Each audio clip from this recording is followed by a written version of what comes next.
ଜାଡେଜାଙ୍କ ଉପରେ ଲାଗିପାରେ 12 ମାସର ବ୍ୟାନ୍, ଜାଣନ୍ତୁ କାହିଁକି? ଭାରତ ଏବଂ ଅଷ୍ଟ୍ରେଲିଆ ମଧ୍ୟରେ 4 ମ୍ୟାଚ୍ ବିଶିଷ୍ଟ ଟେଷ୍ଟ ସିରିଜ୍ ଆରମ୍ଭ ହୋଇସାରିଛି। ଏହି ସିରିଜ୍ର ପ୍ରଥମ ମ୍ୟାଚ୍ ନାଗପୁରରେ ଖେଳାଯାଉଛି। ସିରିଜ୍ର ପ୍ରାରମ୍ଭିକ ଟେଷ୍ଟ ମ୍ୟାଚ୍ରେ ଭାରତୀୟ ଦଳ ପ୍ରଥମ ଦିନରେ ଅଷ୍ଟ୍ରେଲିଆ ବିପକ୍ଷରେ ସମ୍ପୂର୍ଣ୍ଣ ଦାବିଦାର ବଜାୟ ରଖିଥିଲେ।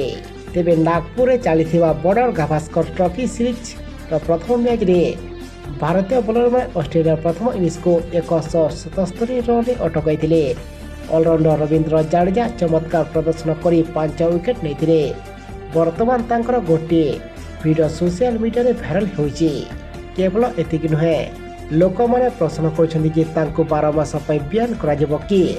ଅଷ୍ଟ୍ରେଲିଆ ବିପକ୍ଷ 4 ମ୍ୟାଚ୍ ବିଶିଷ୍ଟ ସିରିଜ୍ର ପ୍ରଥମ ଟେଷ୍ଟରେ ଉଦ୍ଘାଟନୀ ଦିବସରେ ଅଲରାଉଣ୍ଡର ରବୀନ୍ଦ୍ର ଜାଡେଜା ବଲ୍ ସହ ଚମତ୍କାର ପ୍ରଦର୍ଶନ କରିଛନ୍ତି।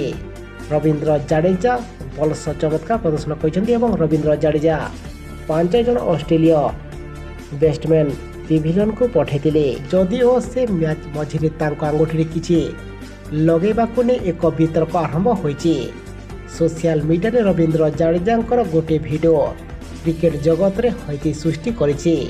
ରବୀନ୍ଦ୍ର ଜାଡେଜାଙ୍କର ଭିଡିଓ କିମ୍ବା ସୋସିଆଲ ମିଡିଆରେ ଭାଇରାଲ ହୋଇଛି, ଯେଉଁଥିରେ କି ତାଙ୍କ ସାଥୀ ଖେଳାଳି ମହମ୍ମଦ ସିରାଜଙ୍କ ଠାରୁ କିଛି ନେଇ ଆଙ୍ଗୁଠିରେ ଘଷୁଥିବାର ଦେଖାଯାଇଛି ଏବଂ ଅଷ୍ଟ୍ରେଲୀୟ ଗଣମାଧ୍ୟମ ତଥା ପୂର୍ବତନ ଖେଳାଳିମାନେ ଏହାକୁ ନେଇ ପ୍ରଶ୍ନ ଉଠାଇଛନ୍ତି। ଯେତେବେଳେ ଜଣେ କ୍ରିକେଟର ପ୍ରଶଂସକ ସୋସିଆଲ ମିଡିଆରେ ଏକ ଭିଡିଓ ଫୁଟେଜ୍ ସେୟାର କରିଥିଲେ, ସେତେବେଳେ ଅଷ୍ଟ୍ରେଲିଆ ପୂର୍ବତନ ଅଧିନାୟକ ଟିମ୍ ପାଇନ୍ ଏହାର ଜବାବ ଦେଇଛନ୍ତି ଏବଂ ଏବେ ସୋସିଆଲ ମିଡିଆରେ ଭାଇରାଲ ହେଉଛି। ଜାଡେଜା ଉପରେ ଲାଗିପାରେ 12 ମାସର ବ୍ୟାନ୍ ବୋଲି ଏବେ ଚର୍ଚ୍ଚା ହେଉଛି।